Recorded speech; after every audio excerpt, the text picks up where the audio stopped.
Qué difícil es a veces llegar a un punto del trabajo donde estás concentrado, donde quieres estar, realmente poner los cinco sentidos en una noticia trascendental.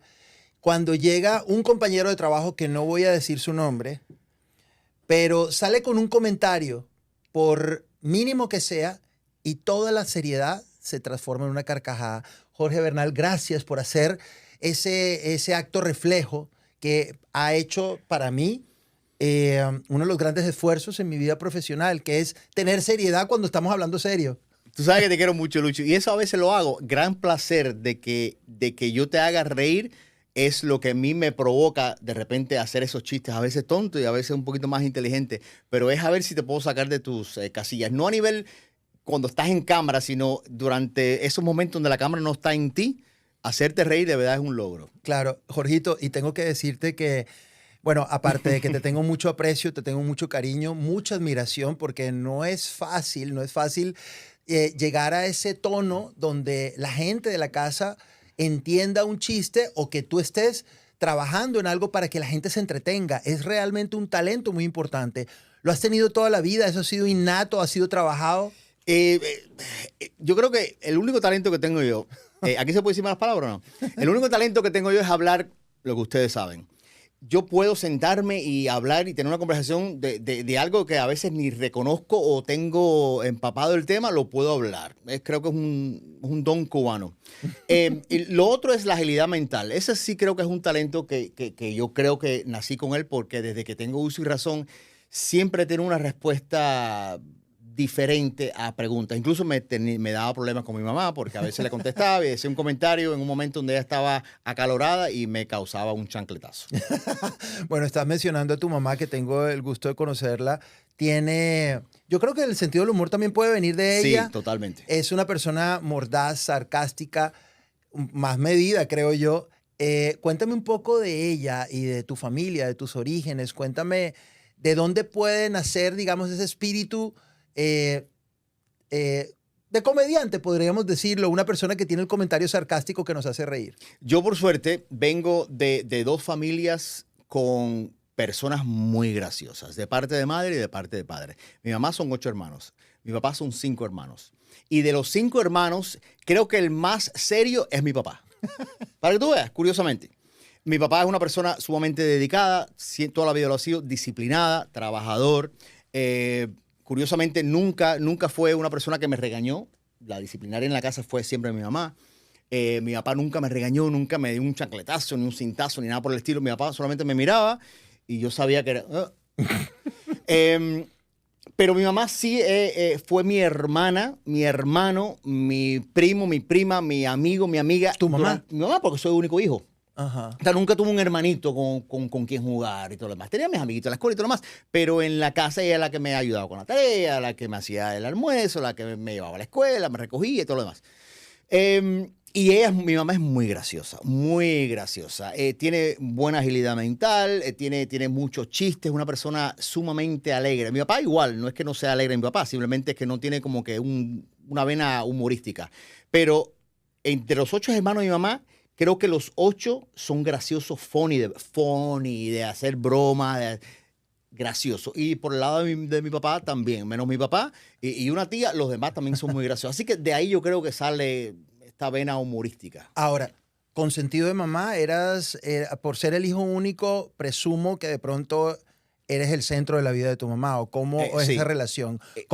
Y me doy cuenta ahora que me estás diciendo eso, que tú eres muy cuidadoso del trato a las mujeres. Tú eres bromista, pero eres respetuoso. Sí. La valoras a la imagen de la mujer en tu vida. ¿Eres un feminista, podría decirlo? O cuéntame un poco ese vínculo con tu mamá que te vuelve la persona que eres hoy tan especial con las mujeres. Porque de repente, cuando a mí tenía que llenar un formulario cuando estaba creciendo en la adolescencia, cuando saqué la primera tarjeta de crédito, siempre me preguntan, ajá, ¿y tu papá? Nombre, papá, Jorge Bernal, se llama igual que yo, Jorge Bernal. Oficio de tu papá, yo ponía mecánico. Mi mamá, Seida Bernal, papá, oficio. ¿Qué pongo? Yo ponía housewife, ama de casa.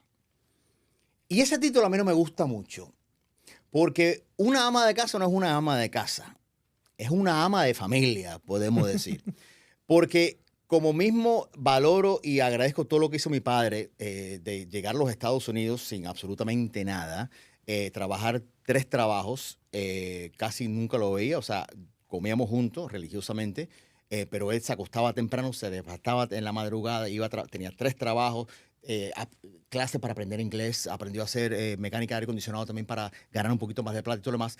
Mi mamá era la jefa y la que cuidaba la casa, ama de casa. Pero ella era la que me despertaba, vuelvo y repito, me ayudaba con la tarea. Si tenía algún problema en la escuela, si tenía alguna situación, si tenía alguna inquietud con una noviecita, si tenía alguna pelea con un amigo, con un vecino, todo lo resolvía mi mamá. Y aunque no cobraba un cheque, reconozco que el trabajo de ella fue igual o más que el que hacía mi papá en la calle, pegándose en los dedos, cortándose los brazos, lleno de gasolina, de aceite, de trabajar bajo un camión. Y eso lo valoro, Claro. lo valoro, porque no es como que estaba en la casa, como dicen por ahí, echándose fresco. No, no, no, no, no, no. Mi mamá trabajó y mantener la casa limpia y organizada. Y en esa época, desayuno, almuerzo y cena. Y merienda para la escuela el día siguiente. O sea, la ropa planchadita. Yo era un muñequito yendo a la escuela. Bueno, sigue estando como un muñequito te tiene tu esposa. Entonces, durante Halloween, que a mí me encanta mucho Halloween, todo el mundo llevaba los disfraces, eso que era una careta plástica y la vaina plástica. Mi mamá no, mi mamá confeccionaba un disfraz de Superman y con la capa y cosía la capa y buscaba y me hacía el choronguito en el pelo. O sea, y eso lo valoro y lo sigo valorando y quizás no se lo digo a menudo o se lo digo todos los días, pero por eso es que yo valoro tanto, no solamente a mi mamá, sino a las mujeres. Porque en la época de hoy día donde la mujer tiene que de repente o se ve forzada a salir a buscarse su plata y todo lo demás, todavía Carla, que es mi esposa en estos momentos, que la veo constantemente luchando, ella va y hace su trabajo y todavía tiene tiempo para llegar a la casa y lidiar con los niños y tiene paciencia que yo no tengo para lidiar con todo. O sea, el trabajo de Carla es un trabajo que no deja de existir. Claro, claro. Jorgito, estás tocando un tema que yo sé que tú llegaste a los Estados Unidos En el año 80, con 4 años de edad, en el Mariel. en el Mariel. ¿Recuerdas específicamente ese momento de tu vida cuando llegaste o saliste de Cuba, si tienes algún recuerdo de Cuba, y cómo llegaste a los Estados Unidos y lo que fue para ti, un niño pequeñito, adaptarte a una nueva sociedad, a un nuevo idioma? ¿Recuerdas eso o lo tienes borrado de tu memoria? Mira, esa parte de mi vida es como un rompecabezas que le hace falta ciertas piezas. En ese rompecabezas de esa travesía de salir de Cuba, de mi infancia en Cuba, a lo que es los Estados Unidos, hay muchos huecos. Huecos que he podido tapar gracias a personas como mi mamá, mi papá, periódicos, documentales y todo lo demás, porque soy fanático de saber cómo llegué acá, por qué llegué acá y las razones que me sacaron de mi tierra. ¿Y qué conclusiones llevas? De que la decisión de mis padres de dejar todo, literalmente, dejar todo, una casita que teníamos, que tampoco era gran cosa, pero era una casita con boberías, con la ropita de uno, con el lacito, con el, no sé, con el ombligo que se me cayó, todas esas cositas que guardaba mi mamá, se quedó allá. Y la decisión de ellos de dejar todo eso atrás y venir a un país completamente desconocido, que se maneja otro idioma, donde tienes que buscar trabajo y salir adelante y todo lo demás, yo me quito el sombrero y se los agradezco. Ahí sí yo se los agradezco a los dos constantemente, sobre todo una fecha en particular que tenemos acá, que fue el día que llegamos a los Estados Unidos. ¿Qué fecha fue? El día 5 de mayo. 5 de mayo. Llegamos a los Estados Unidos y esa es la razón por la cual, si los que me siguen en las redes sociales, me como yo un Whopper. Porque esa fue la primera comida que tuvimos acá en los Estados Unidos. Paramos camino a Cayo Hueso, a nuestra casa, a la casa de mis abuelos, mejor dicho, paramos en un Burger King y nos comimos un Whopper. Y yo recuerdo el sabor de ese Whopper. Tenía 4 años, pero me recuerdo. Una de las pocas piezas que tengo en ese rompecabezas es el sabor de ese Whopper. Entonces, todos los 5 de mayo, mi papá, mi mamá y yo vamos a Burger King y nos comemos un Whopper para conmemorar esa primera cena acá. De ese rompecabezas, las cosas que no recordaba era la salida de mi casa yendo al puerto del Mariel, montándonos en un barco que mi abuelo en los Estados Unidos, que ya estaba aquí, pagó para que fueran a buscarnos. Y creo que pagó como $10,000 en aquel entonces, que es una bola de plata. Entonces,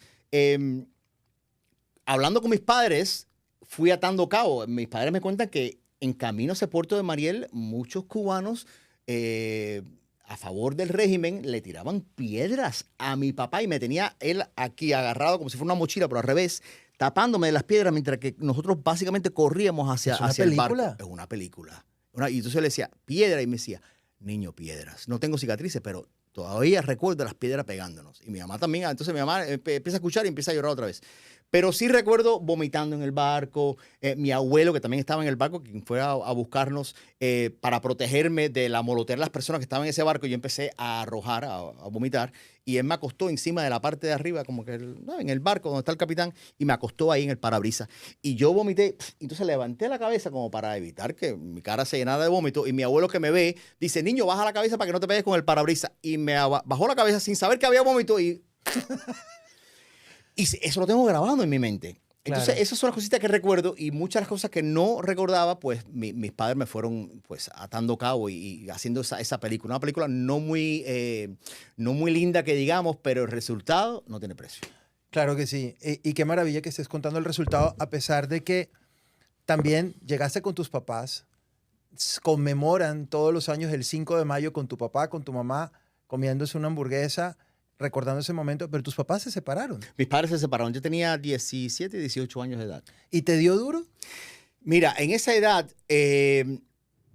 yo a veces digo, a veces es mejor que los padres se divorcien cuando los niños cuando los niños son jóvenes o son pequeños, porque a veces no entienden mucho y se van como que acostumbrando. Y tú ya eras adolescente. Y ya yo era adolescente. Ya yo estaba acostumbrado al olor de mi papá, a él despertándose a cierta hora, a de repente ver una película con mi papá, a cenar en la mesa y todo lo demás. Y nunca me esperé que se iban a separar porque ellos lo guardaban bastante, o sea, guardaban ese conflicto entre ellos de una manera muy privada. Para que el niño no sufriera. Para que el niño no sufriera. Y cuando yo me entero que pues, ellos un día llegaron y se sentaron conmigo y me dijeron, mira, está pasando y nos vamos a separar. Yo no lloré en ese momento, no pude creer, incluso pensé que hasta era una broma, pero la cara de mi mamá me dijo que no era una broma. Y me pegó fuerte. Y yo no soy persona de tener muchos amigos, pero sí tenía un amigo en aquel entonces que era incluso jefe mío en un programa donde yo trabajaba y era la única persona así como con la que yo confiaba y un día antes del programa lo llamé a un cuarto de edición y le dije, necesito hablar contigo. Dice, ¿qué? Y ahí le conté todo y ahí lloré más de lo que había llorado en toda mi vida. Porque la verdad, momentos traumáticos nunca he tenido, gracias a Dios. Y creo que eso fue una trauma en el momento, pero tampoco me siento como que estoy traumatizado por lo que sucedió. Pero sí rompí en llanto. Claro. Y le dije, está pasando, y él de padre divorciado me ayudó, me dio ciertos consejos y todo lo demás. Y entendí de que era una cosa como que estaba fuera de mi control. Una cosa que no tenía nada que ver conmigo. Y ellos son adultos y que mis padres van a estar bien y mi mamá va a estar mejor porque no va a estar sufriendo. Y entonces por un tiempo serví como de referí entre ellos dos porque obviamente... dile a tu mamá tal cosa, dile a tu papá tal cosa. Y entonces me oye, mamá dice, oye, papá dice tal cosa. Pero duró muy poco tiempo y hasta el sol de hoy se llevan bien, se llaman, se hablan, se ven. Hicieron cada uno sus propias familias. Hicieron sus vidas, mi papá está con una señora fabulosa ella, mi mamá también ha estado con un hombre excelente.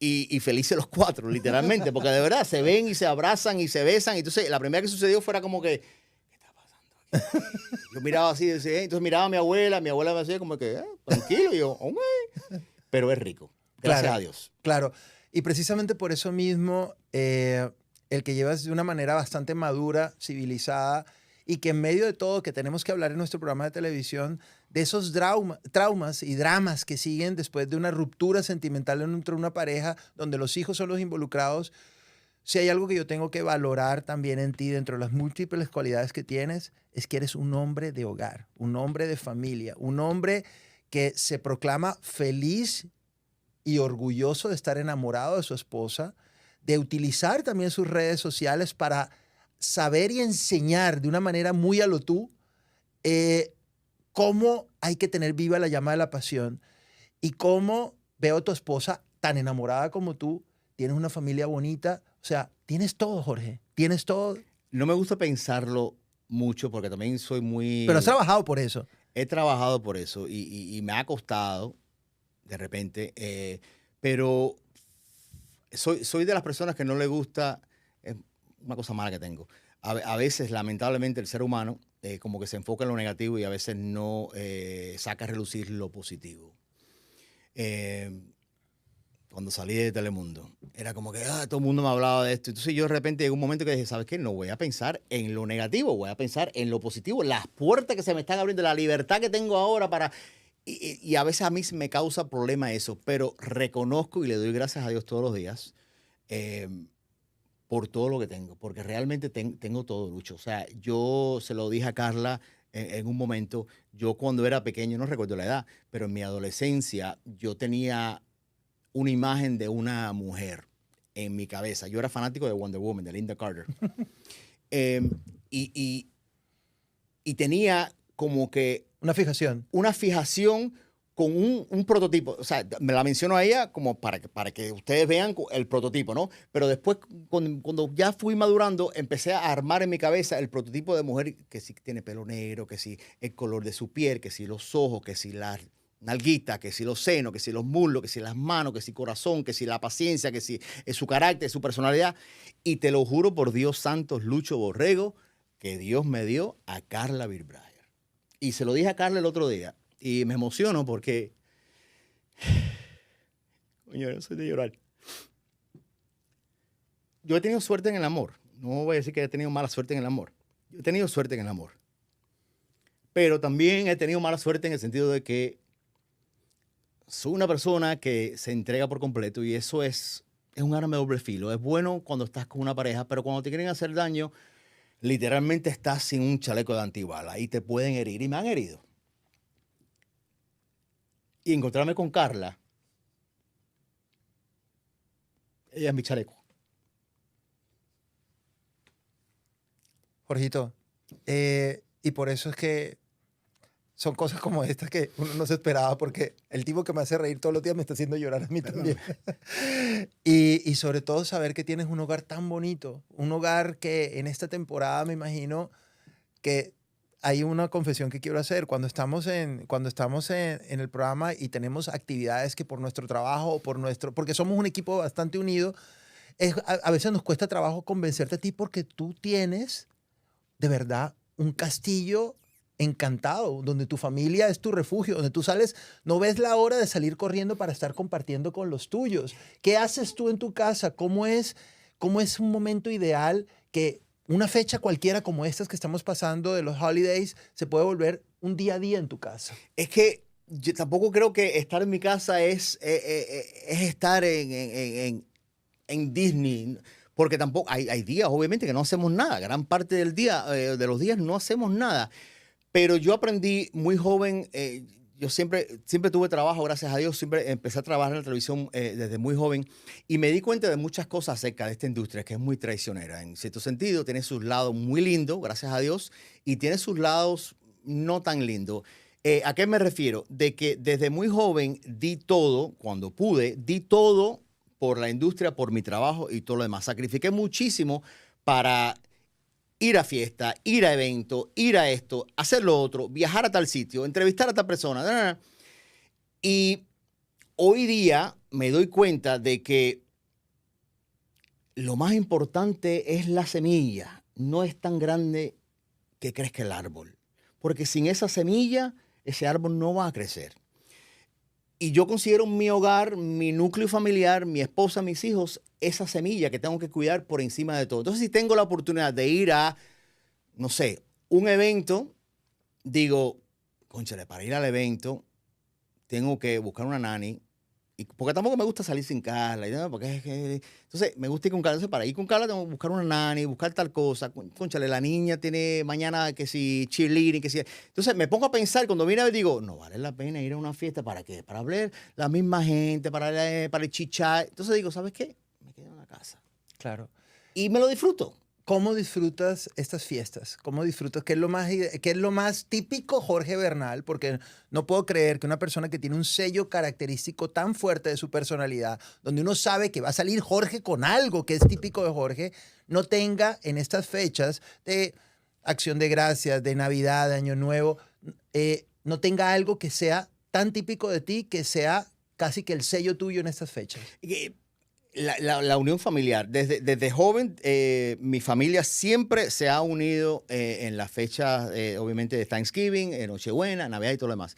Y cuando, obviamente, esos niños, yo con mis primitos y todo lo demás, empezamos a crecer y a formar nuestras propias familias, lamentablemente esa unión se fue como que separando. Porque entonces ya ahora yo iba a tener Thanksgiving en casa de mi novia. Y yo no la pasaba con mi familia, porque acompañaba a mi novia en aquel momento. Y después, el próximo año, mi novia me acompañaba a mí con mi familia. Y así uno va compartiéndose, ¿no? Cuando uno tiene una relación y todo lo demás. Pero ahora que ya estamos todos grandes, con nuestra familia y nuestros hijos, hemos buscado la manera de volver a hacer eso. Entonces, la cena de Thanksgiving se hace en casa. Y todo el mundo trae algo. Si no traes algo de comer, no vengas a mi casa. Entras. Él literalmente, pim, pim, toca la puerta, papá abre la puerta. ¡Ey! ¿Qué trajiste, tía? No, traje no sé qué cosa. Adelante. Porque sí, y es rico. Porque, ¿quién hizo los platanitos maduros? Ah, cónchale, abuela, gracias. No, y es eso. Eso es lo que hacemos en la casa. Y yo me encargo de un pavo frito.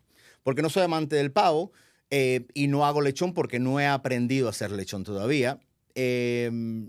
Y hago el pavo, hago un pavo y lo frío para que tenga sabor, para que tenga su sazón al latino y todo lo demás, y tenga algo de jugosidad.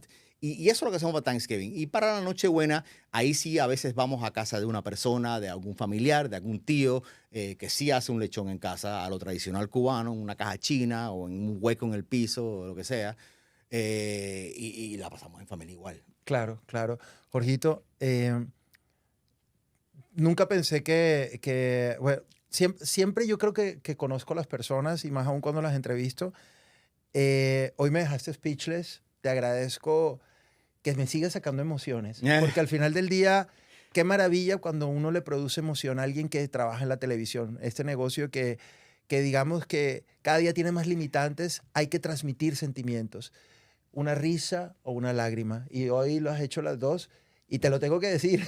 Gracias, Jorge, por seguirme enseñando, por seguirme sorprendiendo, por seguirme alegrando la vida. Y gracias a ti, Lucho, porque yo soy muy raro para llorar y nunca había llorado hablando de mi esposa. Había llorado hablando de mi mamá, recordando de los niños y todo lo demás. Pero me tocaste una fibra cuando me mencionaste a Carla y lo que significa ella para mí. ¿Y ella lo sabe? ¿Ella sabe lo que significas tú para ti? ¿Ella está para ti?